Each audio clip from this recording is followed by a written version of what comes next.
கமலஹாசன் நடிப்பில் வெளியான தூங்காவனம் திரைப்படம் முதல் நாள் மட்டுமே தமிழகத்தில் ரூபாய் 4 கோடி வசூல் செய்துள்ளது.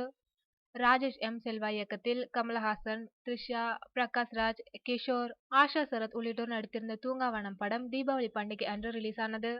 அன்றைய தினம்தான் அஜித் நடித்த வேதாளம் திரைப்படமும் வெளியானது. யுஏ சான்றிதழ் பெற்ற தூங்காவனம் தமிழகத்தில் 370 திரைகளுக்கு மேல் திரையிடப்பட்டது. படம் வெளியான தியேட்டர்களில் 70% இருக்கைகள் நிறைந்திருந்ததாக தகவல்கள் வெளியாகியுள்ளது. அஜித் படம் ஓடும் தியேட்டர்களில் கூட்டம் நிரம்பி வழிந்தாலும், கமல் படம் ஓடும் தியேட்டர்களிலும் கூட்டத்திற்கு குறைவில்லாமல் இருந்தது. இந்நிலையில் தூங்காவனம் ரிலீஸ் ஆன அன்று மட்டும் தமிழகத்தில் ரூபாய் 4 கோடி வசூல் செய்துள்ளது. வார இறுதி நாட்களில் தூங்காவனத்தின் வசூல் அதிகரிக்கும் என்று எதிர்பார்க்கப்படுகிறது.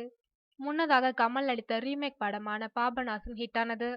அதேபோன்று ரீமேக் படமான தூங்காவனம் திரைப்படமும் ஹிட் அடிக்கும் என்று எதிர்பார்க்கப்படுகிறது. கமலின் மூத்த மகள் ஸ்ருதிஹாசன், அஜித் ஜோடியாக நடித்த வேதாளம் ரிலீஸ் ஆன அன்று மட்டும் தமிழகத்தில் ரூபாய் 15.5 கோடி வரை வசூல் செய்துள்ளது குறிப்பிடத்தக்கது.